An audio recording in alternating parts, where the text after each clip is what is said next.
So, ladies and gentlemen, here we have Stephen Bartlett, entrepreneur, speaker, investor, best-selling author, and a host of #1 podcasts, The Diary of a CEO. He does so much for youth, he does so much for innovation, so much for entrepreneurial skills, and it's a real pleasure to have you here today, Stephen. You came to Manchester when I, unfortunately, was on one of my Christmas 3-month holidays in the Canaries, to where I'll be going in 4 weeks' time with my wife. And I'm sorry I couldn't be there, but I did watch it online, as I do all these conferences. The ones I do online, I have done from Playa Blanca in the Canaries. And I have a picture, smart tie, smart suit, handkerchief, but I had Bermuda shorts on. And the picture is still on my iPhone, but just to show that's my commitment. Wherever I was, I did these conferences. We have a lot of questions for you, and because this is a cyber conference, sorry, did you say something? This is a cyber event, and as a popular celebrity, public figure, you are very attractive to hackers and thieves and the like. Have you ever been hacked? Yes, really badly. I was 23 years old, running my business. This was before Dragon's Den and all the, the public stuff. I was 23 years old. I remember me and my business partner, were in our cars on our way to work. It was a team building day that day, and we were on our way to paintballing. And I got an email from one of our investors we were just closing an investment deal. He said, I could see it pop down on my iPhone. He said, I assume you didn't mean to send me that email. And I just thought that was strange, and I carried on driving. And then I got another one pop down on my phone, and it was from one of our top clients saying, you can consider the campaign cancelled. So I called my business partner who was in the car behind me. We pulled over and we went through our inbox, and it turns out that between the hours of 3 a.m. and 5 a.m. that morning, someone had hacked his email inbox and emailed all of our clients and investors, anyone important in our inbox, very personalized, specific abuse about them, but they'd made it seem like it wasn't meant to go to them. They made it seem like it was meant to be sent to my assistant, but they accidentally copied in the person that they were abusing. And so every single one of our clients had received that. Our incoming investors had received that. I pull up at paintballing. All of my team are there, hundreds of people, all very excited and celebrating. And I say to all of them, everybody get back in a car and we're going to meet up at the office and we need to talk. And we got to the office that day, and it was one of the most interesting days of my life, because even though I could show some of our clients that there was these 40, 50 emails that were all abusive that were sent out to everybody, still, because the abuse was so personalized, some of our clients just didn't believe it. And that day we lost about 70% of our business, built back up from there. And I was 20, I must have been 23 years old. And that was the day that I learned about the importance of preemptive cybersecurity. And so I pay the very high bills now to make sure that we're cyber secure across all of our organizations, because I remember that day just wondering why I'd never considered it before. That's often the case in life. We don't put measures in place until the worst happens, right? And so the worst happened to us, and I'll never forget that day. Well, it's fascinating, the mistake you made. You paid a lot of money to defend. Yeah. Sadly, it doesn't cost very much to attack. Yeah, exactly. And we have to change that balance and make it far more expensive to attack your systems. We're moving into this world of artificial intelligence, and it's a whole nother beast. So I'm putting in very extreme preventative measures, just even in my own personal life, to give myself a different level of security, which for me means having multiple mobile devices. Some of them are just completely offline, no SIM card, never on the internet. There's no iCloud on there where I can store things. And I'm just trying to almost play where the puck is going, as they say, because it's a whole new world now. Super. So it's only been out a couple of months, but your book, The Diary of a CEO, The 33 Laws of Business and Life, has been a great success. Are there any highlights in that book that you'd like to raise today to entice some of the people in here to buy your book?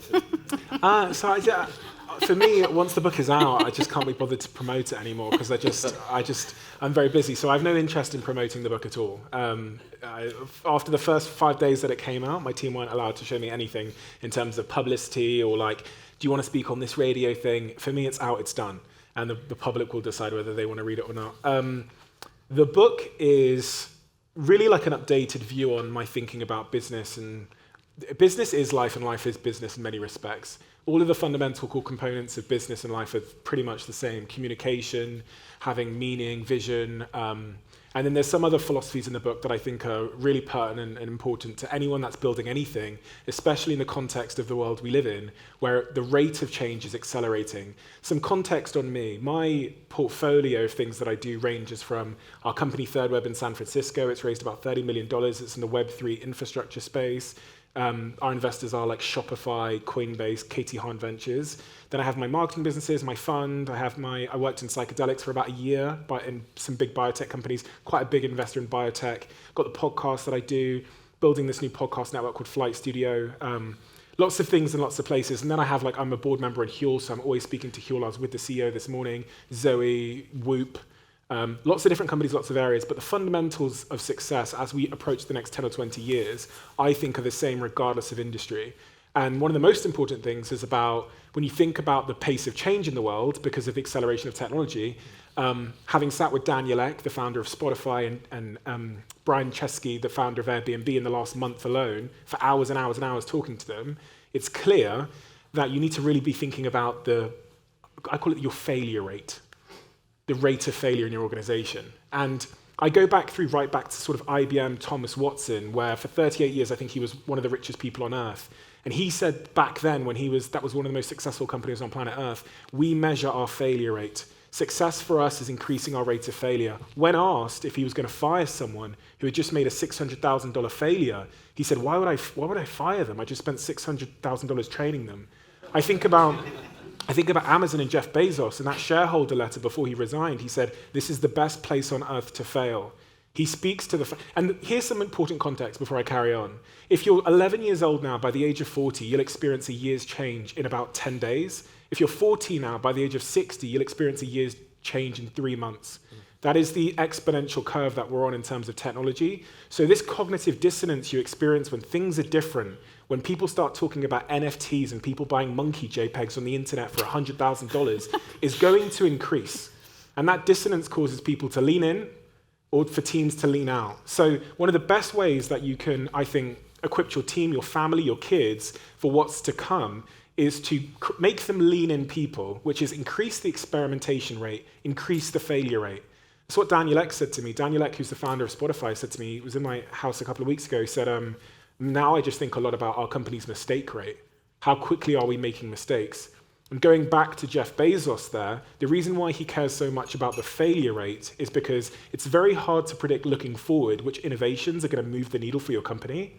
But he knows that he's got to run, like seed investing, you've got to make 10 bets to get one that pays for the graveyard. And he says that. No one here knows about the Fire Phone. Most of you, some of you will because you're tech people, but the Fire Phone or Endless.com, because they're in Amazon's graveyard. But you all know about AWS, which will make them $70 billion this year. Jeff says that you've got to go through those 10 failures to get to the one success, which pays for the entire graveyard. And I've seen the same for many, many years. I spent a good 7 years working in boardrooms with CEOs and founders. And I would sometimes work in companies where you had 2 companies in the group. There's one particular company I'm thinking of. You had the father running this business and the son running this business. And we would take ideas to both of them. The son would literally, midway through my sentence, call his entire team in and say, Steve, say what you just said to Nikki. I would repeat it. He'd say, we're going to do this today. Now, go. Right? The father, I would spend 9 months trying to pitch to them, getting it signed off from Joanna, who's on annual leave. You know what I mean? You know the feeling when there's like 15 people? And what would happen, I watched for 7 years as the son's business just radically overtook the father's business in every important metric. Every metric. What the son intuitively knew was that the biggest cost in business isn't the failed experiment, it's the time you spend trying to decide and procrastinating on whether to run the experiment. And companies that will win the next sort of 10, 20, 30 years are just going to fail faster than everybody else. That's going to be central to their culture. But also, it's going to be how the company is designed. because people move in line with incentives. So no matter what CEO writes on wall, doesn't matter. No matter what he puts in or she puts in the job description, really doesn't matter. What matters is the incentive structures. And that means that you have to design companies in different ways now. And I think a lot about that. Our podcast, people think it's a podcast. We'll do north of 8 figures this year in revenue in dollars, and there's 30 people that work in the company, and it's a scientific experiment. It's the only way I can describe it. If you come on my podcast, while you're speaking to me, I have like a magic trackpad glued under the table. Every time you say something interesting, I just lift my thumb. AI is listening to what you've said, summarizing it, sending it through the wall to my team. They then run every sentence as ads to find out what's most interesting. That forms the description, the title, the thumbnail. When Danielette walked in the room from Spotify, he goes, "I love this music." I go, "Yeah, we know." That's why we played it. Every single decision we make on the podcast is a scientific experiment. The CO2 levels in the room. There's two CO2 monitors in either side of the room. I know how much more click-through rate I get if I put what you said in question marks versus quotation marks versus non-quotation marks. I know how much click-through I get, 0.2%, if I put an exclamation mark at the end of the title on the podcast. We know we have a full-time data scientist, which we stole from Nike and Deloitte. We have a head of experimentation. That's her full-time job. This is literally from 24 hours old, this experiment. So the point of experimentation, Grace, who's the head of experimentation, tells me every single month how much experiments every single team has done. So as I got here in the car, she said, in October, we've done 28 experiments as a team. I go, okay, cool. And then she's got the hypotheses, the ones that failed and the ones that exceeded.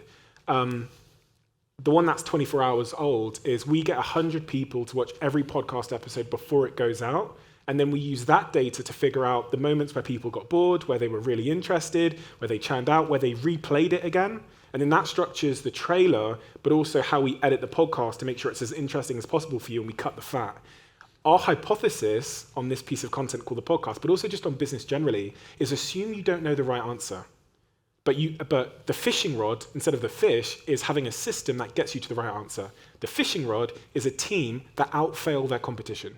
We conduct more measured experiments faster than anybody else. And then with that, you only need time.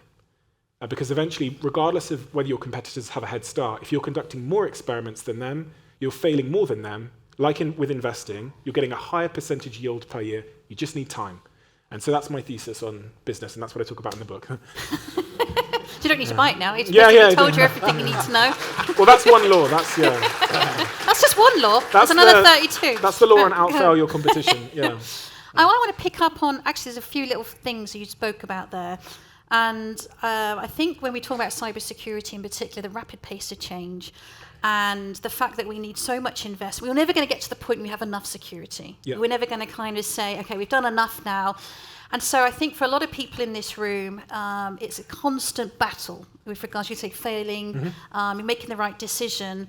I want to kind of pick up on a few things that you said from like the Diary of a CEO, the book that you've written, but also your experience on Dragon's Den. And I just want to get your feel for when you sort of said make every decision count. And so when you're in front of the board and you've got 5 minutes or 10 minutes and you're trying to get across not just the threat, the impact, the level of investment, and trying to get them to understand the scope, scale, and all the things together, what are the top tips that you would give people to sort of say, right, you're right in front of the people, you need to make this, someone has to make a decision. What decision are you looking for? Yeah. And how are you going to convince them that this is what they need to do? So I think there's a couple of things that came to mind there. Obviously, we know great salespeople are just exceptional listeners, and then they're almost a chameleon, a different shaped jigsaw piece, depending on the person they're selling to. So I'd have to know the board I'm speaking to, because certain boards are motivated by different things. But generally, as a general principle of how to persuade, I would really focus people on telling great emotional stories versus stats, graphs, and figures. This is kind of central to Simon Sinek's idea of starting with the why, which is starting with the high-level emotional story about impact, and then it just so happens that the change we need to make is we need to, like, fire Dave or whatever, right? But people that start that way round and they tell a really powerful story and then they come this way, they're the most compelling in the world because that's the way the brain is wired. The brain is wired to be an emotional, illogical, fear-driven organism that makes highly irrational decisions. highly irrational decisions. It doesn't make logical decisions. So presenting logic isn't actually that effective. And that's what neuroscientist after neuroscientist after neuroscientist, including the one that I had in my house yesterday on the podcast, talks to me about, is the irrationality of human beings. She told me one story where she speaks about Donald Trump during the election campaign, who's on stage during the debates, and they're talking about the vaccines that apparently give people autism, which has been disproven. And Donald Trump they pan over to, I think it's Dr. Carlson, and he says, no, the science shows that it doesn't give you autism. He goes through the facts and figures. And then they pan to Donald Trump. And Donald Trump's talent is his ability to tell these incredible, narrow, emotional stories. So Donald Trump goes, I've got this friend whose daughter is this high. And they came with a needle this big, and they injected her, and then she got autism, and that's his story. No evidence, no science. But Tali Sharrett, who's a neuroscientist at home, goes, listen, I've got a daughter that's big as well. And even though I knew it wasn't true, the way he said it, I was sat there thinking, I don't know if I want to give my kid this vaccine. Versus the stats graph, and they know this in science. It's one of the chapters in my book, which is it's not compelling to persuade people based on just facts and figures alone. And the other thing I think is really important is to, at all costs, which is law 3 in my book, here I am plugging the book, is to just never disagree with people. And so that sounds like a bit of a strange thing to say, but the neuroscience shows when they put two people in a chamber next to each other, the two people will continue to listen to each other and make similar decisions based on the other person's decision until the point that the other person disagrees with them. Then it seems like the brain just shuts down. And it appears that in life, if you say something to me and then I go, I disagree, your brain basically shuts down to my opinion. To keep someone's brain open, even when you disagree, do not start with the rebuttal. Do not start with, I disagree. We can all think of moments in life where we say something, then someone in the company goes, I disagree. Your brain, ugh. So what I do is when I disagree, I'll say, I understand, because people want to feel heard and understood. The first thing is you recognize what they say, and then you lead to your point of view. You keep their brain illuminated. And that's what Tali Sharrett, who's one of the leading NYU neuroscientists in the world, taught me. And it's useful in my relationship too. Because if you want to make forward motion with my partner, make people feel heard and understood, and it's remarkable the power you have to influence their opinions. Which means when she says something to me, listen, repeat back what she said, and then the floor is mine. But if I said, I disagree, it's like, there we go, broken record, round again. She's going to try and tell me again until she feels heard and understood. Same in board meetings. Don't be adversarial. Be you and them versus the problem, not you versus them. And that starts with trying not to disagree. Very hard. Very hard not to disagree, because it's an emotional thing, so yeah. Yeah. I know we're going to go to questions in a minute, but I'm just going to put you on the spot, because you can completely make it up, and I want to know what Law 20 is now. Law 20? Jesus. You can make it up. We won't know, unless someone's got a book. Okay, I'm going to... this guy's checking no one's got the book. I don't know what Law 20 is, but there's one around there. That's one. Oh, you got the book. Bloody hell! There's always one, isn't there? No. That's a fake copy. Yeah. No, those were half price in China. No, oh yeah, a small miss now creates a big miss. I'll call my ghostwriter and see what that. So that's about one of the laws in aviation where they say that if you are 1 degree off your target when you're flying a plane, you'll miss the airport by I think it's 60 miles. No, say that again. By 1 mile for every 60 miles you fly. So it's this idea of the need for continual course correction in every aspect of your life, including your relationships. Because if with any facet of our lives, when we don't course correct or have a method of checking in to make sure we're on target, the way how far you can miss is significant. One of my favorite laws from the book is I think it's number 10. I think it's number 10. It's the useless absurdity will define you more than useful practicality. And I just found it, from a marketing perspective, really interesting, a bit of a hack.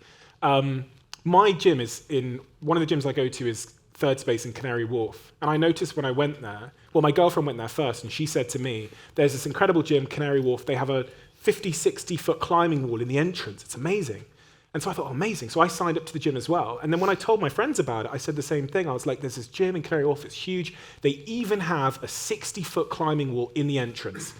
I've been going there for 2 years. I've never seen anyone use that bloody climbing wall.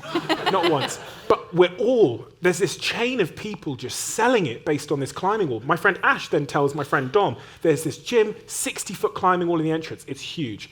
The interesting thing that's going on there is we use the most absurd thing about an experience to explain the entire experience. So like Brewdog is a good example. They built these hotels and put beer fridges in the shower. No one, unless you're northern, is drinking beer in the shower. But every article, every Google Images thing about them is these beer fridges in the shower. No one's mentioning the useful stuff, the beds, the pillows. Everyone points to the most absurd thing about an experience. Same in my business. Back in the day, we had this massive blue slide that came out of the wall that went into a ball pit. Cost me 13 grand when I was 21 years old. The first thing I bought before desks. Terrible financial decision. 5 years later, it is the single biggest driver of press and attention to our business is this big blue slide, to the point that it becomes this joke in our office. Whenever Vice News or BBC or the Gadget Show came, Steve's going to have to lie in the ball pool again. The most absurd and useless thing about an experience does the work of defining the whole experience because so the inefficiency of it explains your values and everything else about the experience more so than any marketing campaign ever would. And this is why, Tesla are another example. Up until recently, they didn't spend any money on advertising. But in their car, you could press a button and turn the back seats to a whoopee cushion. They had the plaid and the ludicrous mode. They built absurdity into the entire experience because that said more about Tesla and what they stood for than anything else. So as marketeers, we're often trying to do these campaigns and find ways to get our message out there. But one of the easiest things you could do is to build absurdity into the customer experience in some way, because that will do all of the work. The absurd, useless thing will do more than the useful, practical things in terms of brand, marketing, and attention. So, yeah. I won't try you again. Stephen, it's recorded that Dragon's Den was the only window you had into business from the age of 12. Yeah. Could you reflect that experience at such an early age? I think that's how you've got where you are. Quite a lot of us. This was so pre-social media, pre-really internet. I mean, we had the whole modem dial-up thing. But my window into business was sitting in front of the TV at 12 years old and watching this show called Dragon's Den. It's been on the air for almost 20 years now. I think it's 22. This will be our 22nd season at Dragon's Den. So that was my world into business. And I used to pause the TV back when the pause button came in, and I'd pretend I was the sixth dragon, and I'd deliver my verdict as a 13-year-old. Which I know lots of kids up and down the country do. They watch Dragon's Den and they imagine someday being a dragon. And that's what I used to do. So when I was asked to be a dragon, it was just utterly surreal. And to be honest, it's still surreal now. I sit there between bloody Peter Jones and Deborah Meaden, and I'm like trying to figure out how the fuck I got in the TV. I'm like, genuinely, we're season 3, it's about to come out in January, and there's still moments on set I go, I'm like, and I just, because they're like national treasures to me. So it's such an honour to be asked to do it. So we're going to cut that little clip and show Deborah. She knows because I tell them all the time. I think they want me to shut up about me watching them since I was 12 because it makes them feel old. But they're like, oh, here he goes again. But it's true, yeah. I'm a real fan of Dragon's Den, and we both watch it with great pleasure. Mm. And what I have to say is you're not the same person in real life than you are on Dragon's Den. It's editing. Now, can we say that the same about Peter and Deborah and Sarah? So on Dragon's Den, obviously, there's a few things. It's a competitive environment. Yeah. We all want to win. And obviously, the pitches are, for us, 2 hours long. For you guys, they show you 7 minutes, sometimes 5 minutes, sometimes 1 minute. So if me and Tuka, halfway through one of the 2-hour pitches, go, I think you're wrong, that is what you see on TV. I can only speak to, Peter's just like the super nice guys. Yeah. I always remember in my first year, I think we're at dinner or something, and he said, you wouldn't mind if I pop outside for a cigarette, would you? I remember thinking, you fucking Peter Jones asking me if you can pop outside. Just super nice. And Deborah's the same. I've got just so much respect for her because she's off camera. She's always been unbelievably kind to me. Her values on camera and off camera are the exact same. And then Sarah's, she's like my big sister now. So after we spend 22 days in Manchester from 7 a.m. in the morning till we get home at 1 a.m. during filming days together. And then after dinner and stuff, I go up to Sarah's room and we just spend time chatting on the end of the bed. And Tuka's like our granddad. He's like, huge amount of respect. It looks like I'm at war with him, but we're good friends and we get on really, really well. Yeah. So you've made lots of investments through Yeah. Dragon's Den, and you've done lots of that outside there. Have you had any really bad failures? 100%. 100%. I mean, that's part of the game, right? Had real standout successes and then a lot of middle of the road and a lot of failure. Yeah. But again, it goes back to what I said about Amazon and the 1 in 10. The 1 in 10 pays for the graveyard. Yeah. So there's one investment I made. In fact, it was the show that aired this year, which would have been my second year. And in the Den, the business was worth... Danny, what was the business worth in the Den? 500K? Yeah. I'm now in very late stage discussions, just 6 months later, to invest £1 million into that business at a 80 million valuation, something in that region. Really? 6 months later. Fucking hell. Yeah. You're clapping. I'm like, I'm spending £1 million, £1 million for something I got for 50K 6 months ago. But no, so that business has done exceptionally well, and that business alone would pay for the other 20 odd investments I've made in the Den, just by that business. But that's what seed investing shows. The best seed investing funds in the world show that it's really a game of spread betting, and it's really hard to pick the winners. I mean, that's why investing in funds tends to be better than picking stocks. It's the same thing. Should we do questions? Yes, I think anybody I in know the we had a audience- question over here. There was a guy over here that put his hand up, and then we'll go. There. There's a microphone coming. Could you say your name? My name's Richard. Hi. When you were in the Den, Yeah.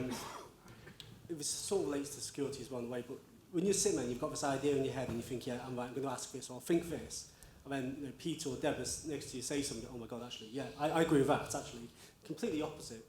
How do you feel that makes change to your decisions in investments and how you want to go forward? And have you had that in the same kind of security point of view, where obviously you think this is how we should be doing it, but something's happened, someone said something, actually, yeah, that's really good. Yeah, I mean, this is maybe the best case for the need for diversity in organizations. That's what one of the really profound things Dragon's Den taught me. Because there's only one, for example, there's only one mother on the panel of Dragon's Den. And every year we probably get 20 pitches that are for mothers. So if we didn't have Sarah Davis there, imagine how someone could just trick me into spending my money on something that I didn't quite understand. So there was one particular pitch where someone comes in and they're like, we've got this product we've built for mothers who are postpartum. And I'm thinking, yeah, makes sense. And then Sarah points out a couple of flaws in it. And I go, oh my God, geez. And then you've got Deborah Meaden, who's the only one that has like a really deep level understanding of sustainability. Entrepreneur walks in, tells me that their product is the most sustainable thing ever. And then I see in my peripheral that Deborah Meaden's put her glasses on and she's looking at the ingredients. And I just think, I'll just give it 5 minutes and let her figure out what these chemicals are. And then Deborah goes, excuse me, this ingredient here, and you just see them go red in the face. and that's, what I'm saying there is if you just removed one person from the panel, you're creating a gap for me to be manipulated and to invest my capital incorrectly. You're creating a what's the correct term for that? When you basically a gap in our collective knowledge, and that's what I think about boardrooms now. Where is the gap in your collective knowledge? What's the unknown that's moving you further and further backwards? If you look around at the boardroom or the executive team, and they all look kind of the same, and they've all been on this journey for a serious period of time. There's a high probability that there's a crucial gap in your collective knowledge. That's why I think the balance of understanding is you need people that have lots of different lived experiences, but then you need people that understand the present and the past to own the future. Which means in my companies, I love it when I've got a 16-year-old or a 17-year-old working with someone who's been in the industry for like 25 years. They'll understand the conventions, and the 16-year-old will have enough naivety to challenge the conventions through just sheer naivety. That's always been the best balance for me. I think you need conventional understanding and naivety in the same room. There was one there. Just by there he is. Thank you. Hi there, this is Anuj from Cashkind. Steve, you have a very inspiring story, and you are, I would say, on a roll. You're succeeding recently. Things are good. My question is, I'm sure you've faced a lot of adversity and failure, maybe in early stages. Yeah. How did you break through, and what's your advice to entrepreneurs who are facing that failure? It's not like a daily failure, but maybe 3 years, 5 years, 6 years. There are people who try and fail, and they keep trying. But it'll be interesting to find out how you have a breakthrough. How do you change in your career or your life when you face these situations? I think you can.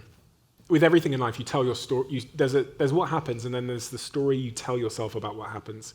It's almost like you have reality, then we're all wearing our own pair of sunglasses, and so something can happen. Then that's an objective thing, but then the subjective filter is the sunglasses that I'm wearing. And as it relates to failure, I always think, especially these days, because I've got enough lived experience to understand the role that it plays over the long term, is that like failure is feedback, feedback is knowledge, and knowledge is power. And that's why I think of failure as such an empowering, powerful thing to accelerate and increase. And also, I would rather have all my failings in my past than my future. So every time I fail again, I think, thank God that's in my past now. You know what I mean? Hopefully I don't repeat it again if I've learned from it. So with every failing, whether it's a breakup in my personal relationships or whatever, I often, the first thought that comes to my mind is, thank God that's in my past now. But then, failures, all of my failures in my life, usually it was because there was something I still had to learn. And I'm now glad that learning is in my past, and I feel empowered because failure is feedback, feedback is knowledge, and knowledge is power. Because I failed. I think I'm the world's best failure. I measure it. I'm probably the only person in this room that can tell you how many times my company's failed this month. So, yeah. Hi Stephen, I'm Dave. I'm still here, even though you fired me earlier. I think a bit differently. I'm autistic. So when you turned that fish email hack around, Yeah. that 30% that stayed with you, I hope some of them are still with you today. Yeah. But were there any that were borderline where you made the difference to keep them, and what did you do to enforce that? And presumably they loved you for some reason, even though that had happened. I think the best thing you can do in that situation, pretty much the only thing you can do is just lay all the cards out. And that meant a lot of honest conversations about, we didn't have sufficient security. People want to know in those situations that you've learned from it, but you also understand what happened. We didn't have sufficient security. We should have had. We've rectified that. Here's what happened. Here is the full plethora of emails that were sent. And if you'd like a call, I'm happy to come and see you in person or to answer any questions that you have on the phone. But also in those moments, it actually comes a lot down to the relationship you had with them before. Because if they know who you are before, then they can see that those emails that came from my business partner were so uncharacteristic of him, nicest guy on planet Earth, wouldn't hurt a fly. And I think a lot of our clients knew that. They looked at the email and thought, that's not Dom. You know what I mean? I've got ADHD, apparently. I found out 2 weeks ago. You've got ADHD as well, yeah? Got diagnosed on my podcast 2 weeks ago, and I thought, interesting. Apparently a lot of entrepreneurs have ADHD. Apparently I have the over-focus subtype, which explains my experience in school, because I was kicked out of school and unexpelled, re-expelled, because I just couldn't sit in lessons. So. Got some more questions. Yeah, God, it gets dark early, doesn't it? Jeez. Super. Thanks so much, Stephen. I'm a massive fan of your thank you. podcast. It's actually changed my life. Oh, wow. And 2 weeks ago, you had a neuroscientist on your show, Dr. Tara Swart. And one of the things she said really resonated with me. So I've been working in cybersecurity for quite some years, had a burnout during the pandemic. I ended up in hospital for it. And one of the things that really shocked me was the number of information security professionals that were in the burnout treatment program. And then something that Dr. Tara Swart was talking about was these high-performing executives who were essentially treating their bodies like taxis, ferrying their brains around. And really what they were being paid for was their cognitive abilities. We have a problem in cybersecurity, and it's quite similar. And I think, and I'm really grateful for you to lend your platform to this event, and I would ask, so you advised to build absurdity into what we do, so here's my absurd question. Would you consider having a discussion, you or someone from your team, about having someone on your podcast who could shed light for us in cybersecurity about a really big problem in cybersecurity, which lies at the intersection between mental health and protecting our organisations and society. We have one of the highest burnout rates out of any profession. It's affecting a lot of people to the extent that Gartner's predicted that by 2025, a quarter of all cybersecurity leaders will leave the profession because of the burnout and the stress. And so my absurd question to you is, can we figure out someone who could shed further light on this topic and what needs to change in our organisations to help mitigate this issue? Of course, yeah, of course. And even on Dr. Tara Swart, checking there's no press in the room. She'll be the first. I said a second ago we're launching a podcast network. I've hired 2 heads of ACAST, which is the biggest independent podcast company in the world. And Dr. Tara Swart's the first one we're launching because, in fact, before she sat down, before the conversation started, I tried to sign her. I thought you're a remarkable storyteller, incredibly smart as a neuroscientist, and you're an incredible speaker. So she'll be the first podcast that we launch at the start of next year in our new network. So she's going to have a huge platform. And to your point about burnout, 100%. Something that I'm really fascinated by. Because I think that people generally, including myself, I think we've been historically misunderstanding what burnout is. And I hazard a guess at the principles of what it takes for someone to love their work. And my guess is, based on all the podcast conversations I've done, you need a sense of forward motion. You need a sense of, so I'll go through the 5 points, forward motion towards a subjectively meaningful goal. This is we call this the progress principle. When I spoke to Sir David Brailsford and he went into that British cycling team, he said the thing that turned the team around wasn't just the marginal gains. It was by making the tyres a little bit better or the water bottles a little bit bigger, it creates this illusion of progress in my team, and we suddenly felt like we were going somewhere.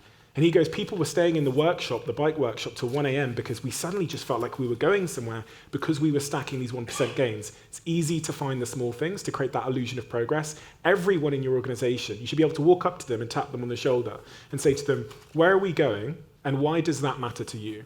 And if everyone in your organization can answer that question, honestly, they're not going to quit. Number 2, challenge. The right amount of subjective challenge. Too much, people get too much psychological discomfort, they quit, or they get unhappy in their work. Too little, they lose motivation and quit. And that's why game psychology is designed to make the levels increase gradually. Number 3, control and autonomy. You have to feel like you have control and autonomy in your work, or there's physiological and psychological issues. Number 4 is subjective meaning in the work that you're doing. And that can come from anywhere. And if you interview every team member I have, that the meaning in the work is entirely different. Holly's doing it because of the impact it has on the world. Jack is doing it because of his love of production and the art. I don't care. As long as there's significant subjective meaning in your work. Neuroscientist I had on yesterday, the podcast, she said to me, she goes, about 95% of the real reason why people quit their jobs is actually they've lost meaning. And you think about freelancers. I have this phrase, freelancer depression, because if you think about and so just to give you the last one before I talk about freelancers, the last one is working with a supportive group of people. And this is so important on the topic of stress. Because if you go through an adverse life event and you're not insulated by a group of people, your chance of all-cause mortality the next year increases by 30%. Any cause of death the next year. If you go through an adverse life event with a group of people, your chance of all-cause mortality doesn't change the next year. And this is the same in work. So when we go through hard things in work and difficult moments, if we have a tight group of insulating a community, we're much less likely to have burnout. So if you think about the lens of a freelancer, meaning, how much meaning do they have in their work when they're actually working on someone else's mission, usually from home? Supportive group of people around them usually don't have that insulation. And then they therefore wouldn't have the sense of progress because they're working on someone else's mission. So you see high rates of that with freelancers too. But I will have someone to talk about burnout in the next sort of 90 days for sure. I'll tell my research team.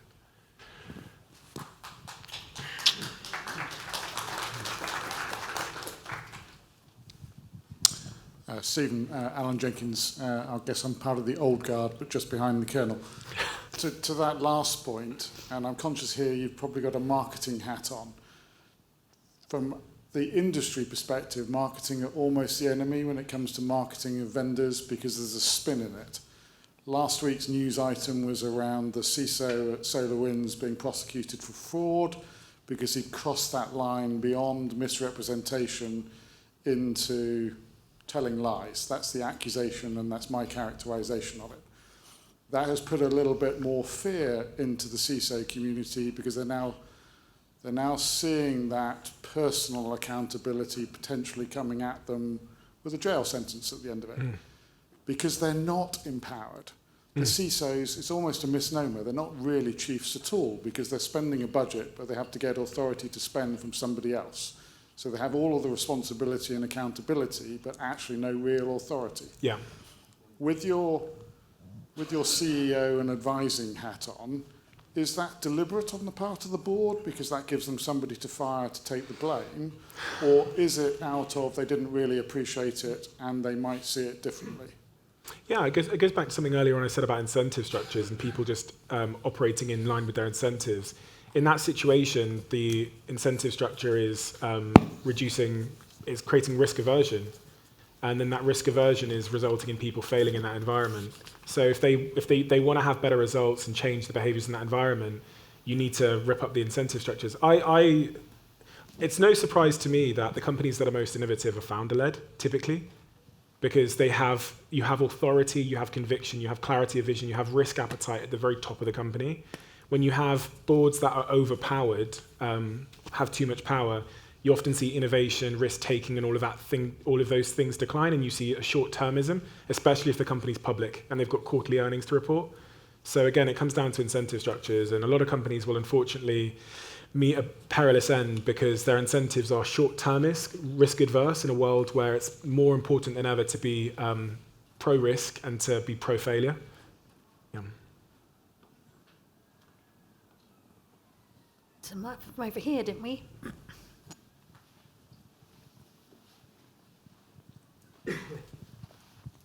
Hi, Stephen. It sounds like your podcast is very data-driven. Yeah. With that end, you were ever worried about taking the human element from it? It's interesting. It's almost this dance between creative. I call it like the creative science, because it's this dance between the creativity, which is like letting the conversation flow, right? Not asking. I have no questions written down in front of me when I sit there with a guest. It's one of our principles, because if you write down questions when you interview someone, I think it creates a certain rigidity, which means you're not able to adapt and dance with them. You're not able to sort of be a good dancing partner and flow with wherever they're going. But at the same time, we think data turns the lights on so we don't have to guess on really important things. And it's that constant dance. I'm a creative, I think, at heart, but I'm someone that's learned about the importance and power of data. So all I can say is it's a dance. Sometimes think of it like a glass for some reason. I think of it like kind of like this, where you've got the kind of the rigidity and the parameters of the glass, but then within it you have the water, which is the creativity that it's allowed to flow. Without one or the other, you have failure. Without the rigidity and the structure that's presented by data, the water's just all over the floor. And then without the water, there's no purpose in the glass, right? So that's the analogy. I've never shared that, but that's kind of how I think about it in my head. And yeah, I think you have to be right in the middle. And it goes back and forward. So we have a creative idea, we test it with data, then the data tells us something about our creativity, and then it's kind of this ongoing dance with us. Podcasts are so interesting because we now test before the guest arrives 1 million times, literally so many times. When the guest is there, we're testing in real time. When the guest leaves, we test in real time. When the episode goes live, if you look at it, every hour it will look different. So if you look at it on YouTube, after publication, every single hour it looks completely different because we're now testing it on platform, on YouTube Live. And that's why the podcast has gone from like zero listeners about 3 years ago to we'll probably do 40, 50 million this month. Wow. So you've got the impression that cyber is a very dynamic environment. Yeah. It's fast flowing. Yeah. It's stressful. Yeah. What's your view on the work-life balance in that environment? I think work-life balance is such a trap in so many ways. I think any time in life you're trying to fit yourself into a bunch of words, you've probably failed.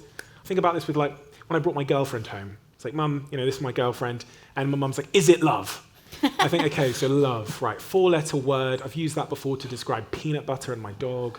Is that I need to answer it yes or no, because that's the way the question has been presented, right? It's a binary question. Now I'm trying to figure out if the same way I feel about this girl is the same way I feel about peanut butter, and it's a trap. And the same with, this phrase in society, which is like, have you found your passion? And because of that phrase and all these, motivational people saying like, find your passion, my DMs are full of these young people that haven't found their passion. Because think about what that is. Have you found your passion? So, okay, I've got to find it, which means I've got to go and search. That's a presumption loaded into that phrase. Passion is a singular word, so there's one of them. So it becomes this Easter egg hunt for this passion, which is going to probably lead to disappointment, because the reality of life is much more nuanced. The reality is we have a multitude of passions to varying degrees, and they go through seasons of life where one passion rises and suddenly I want to be a DJ, and then this passion falls and now I'm a cat mother, So better questions are really open, and they appreciate the nuance and variance in everybody, because work-life balance also assumes in that question that everyone's work is the same, which is not the case. Like, my work is like play for me. I have had jobs for 4 years where I worked in call centers, right? Where I was picking up the phone, going through yellow pages and calling people and trying to send them windows, doors, and conservatories. It is not the same work that I'm doing today. I can have much more of this stuff without getting burnt out or feeling a certain... So I think it's a question for you to answer, and a much better question, which is very difficult to tune into, is how do you feel? That's what my mother should have said when I brought my girlfriend home. How do you feel about her? It allows for the full expression of one's emotions, and it's not binary. And the same about your work, which is like, how do you honestly feel? The reason why I say that's so difficult is because we conflate our social expectations and external expectations with how we think we feel. So because oftentimes you're successful, we sometimes can or quite easily or we're fulfilling our mother's opinion of us becoming a dentist. It's hard to sometimes see the difference between that and how we feel. So I often ask myself how I feel in situations, which is... I'm going to just pick on that one, pulling on the emotional side and how you feel. Which of your guests really changed your mindset? All of them in little ways, some of them in profound ways, but Mo Gordat was a good example of this. I often talk about him because he was episode 101. It was the most shared podcast episode in the UK on Apple last year. And there was something he said in the comments. He's an ex-head of Google X. So he was the head of business, I think, there at Google X.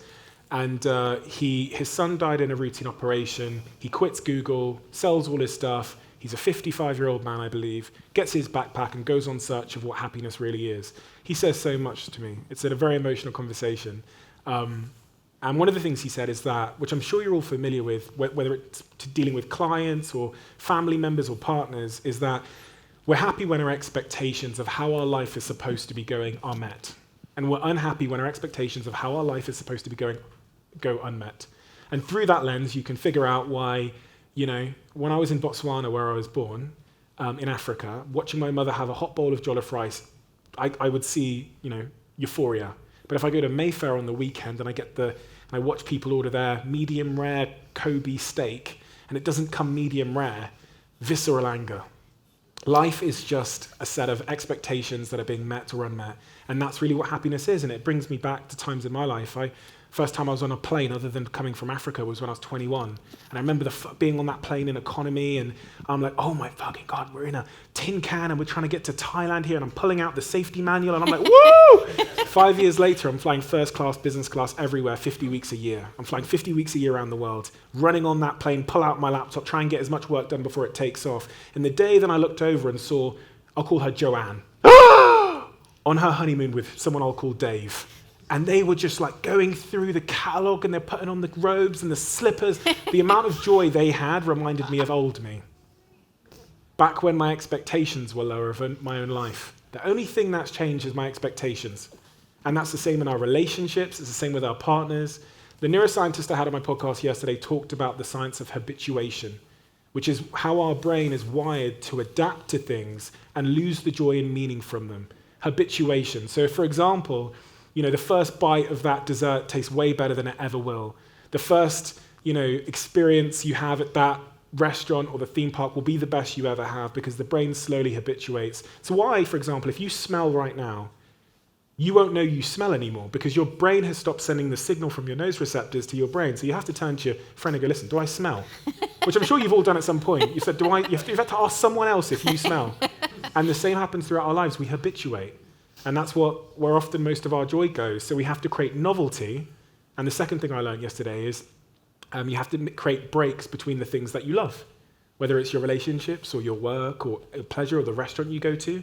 She told me about a study where they asked people, would you rather listen to your favorite song in its entirety or with breaks in it, with 1 minute breaks in it? Everyone says, of course, I'd like to listen to it in its entirety. But in the studies, they enjoy it more when there's breaks in it. Same with my relationship, same with my work, same with everything. I create novelty and I create breaks to reduce the amount of habituation. Yeah. Oh, well, I'm just trying to thinking about what you were saying about the board side of things and everything else and some of the investments. And I think from a security perspective, it's often kind of just thought of as a goal, as a cost center, a kind of like a thankless task and something you have to do. And it doesn't really get any sort of, how you build the emotion into it is very, very difficult. So I just wondered, what is your tip for stop thinking about something as a necessary evil, as a cost center, as something we must do, to kind of bring in that some emotional side of things to it? Have you got anything more that you would add to that? Yeah, I mean, so as we said earlier, emotion is the most persuasive way to move people. Do you think, are you implying that cyber is seen as this sort of necessary evil? It's kind of a thankless job. People only call you when things are bad. Pretty much, yeah. I think people would probably think some of that as well. But I think that's historical. It's kind of one of those things where you have to have it. There's an expectation.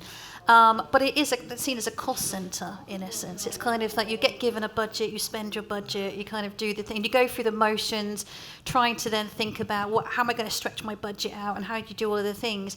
And actually what we're trying to do is change mindsets and then really kind of thinking about how do I stop it being a cost center to a business enabler?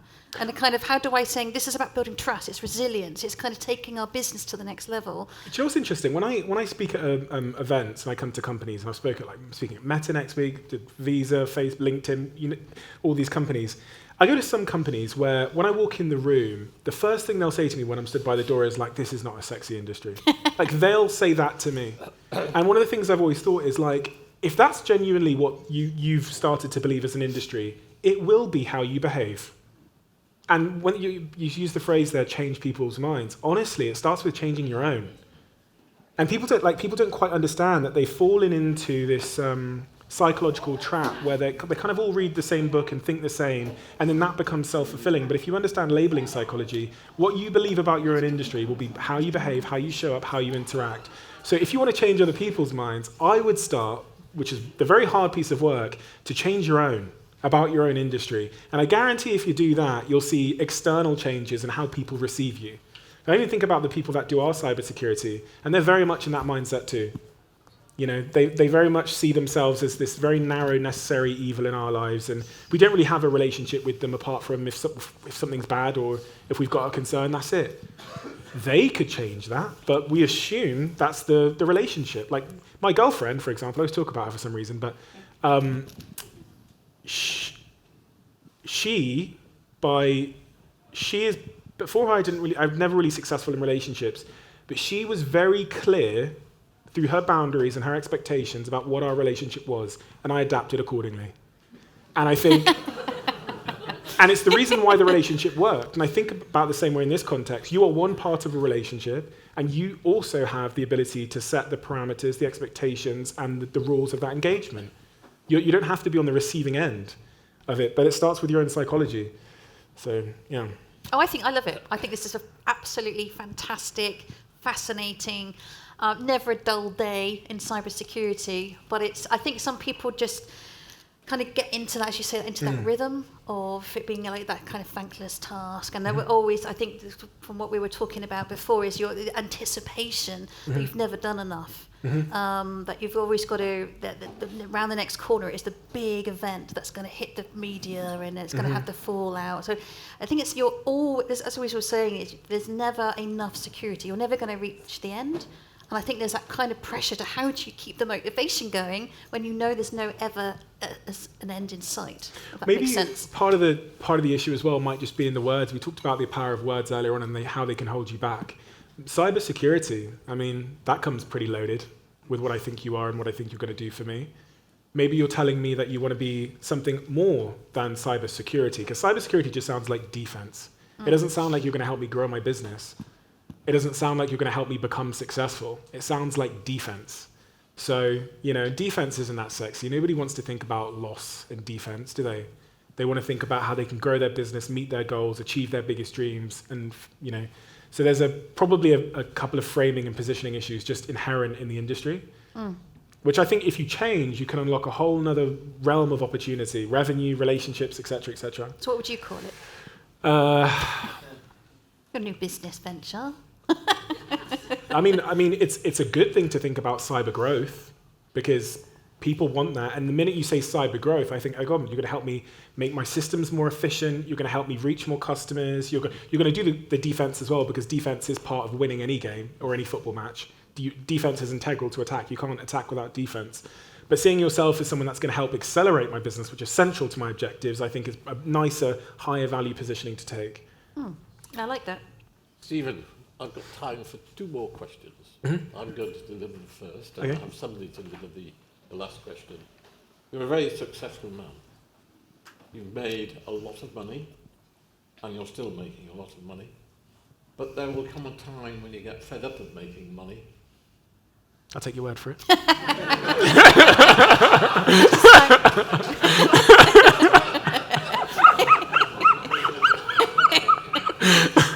think that's the end. What's going to be your next challenge? It goes back to those 5 things I said. Like, to be fair, the money part is just it's a fuel for the engine, isn't it? But the thing I'm looking for is to stay challenged, keep that sense of forward motion, keep working with a group of people that I absolutely love on goals that I think are subjectively meaningful, and to keep freedom and autonomy in my life. And that's why I said earlier about working in psychedelics for a year. I invested a couple of million. We took that company public, and then I worked in, blockchain and Web3. That's my startup over there. And it doesn't really matter the industry. What matters is the core components underlying it. Like, do I feel challenged? Have I got that sense of forward motion? Is it meaningful? Am I working with great people? Do I have freedom? I think I'll do that till my last days. I can't see myself choosing to retire. No. So, yeah. But the next big business that we'll be launching at the start of the year is the network. So what we've done with Diary of a CEO, doing that across 20, 30, 40 other different shows that we own the IP of. And you'll see some announcements at the start of the year about what those shows are. Well, best of luck. Thank you. Kathleen. Right. Stephen, I have listened to a number of your podcasts, and I know that you're not averse to sharing personal information at times. So I know about your dog, I know about your girlfriend. I know that you asked an expert when was the best time to propose to someone, or how long you had to be with someone to find the best time. So now we're all between friends here, and there's no press. So can I ask you, have you proposed yet? Thank you, everybody. It's been a Thank you so much. No, I've not proposed. No, I've not proposed, but of course I'm going to marry her. I've no intent on being with anybody else, and she's perfect, and I feel like I could never find anyone better in my life, and so it's just a matter of when, and I think I just want to make sure she's going to say yes before I do that. But I mean, everyone that knows me, all my team know her. I'm not going to be with anybody else in my life, so. It's a good idea. Stephen Thank you so much, everybody. Appreciate it. Thank you. Stephen Bartlett. Entrepreneur, businessman, successful man. We're so grateful for you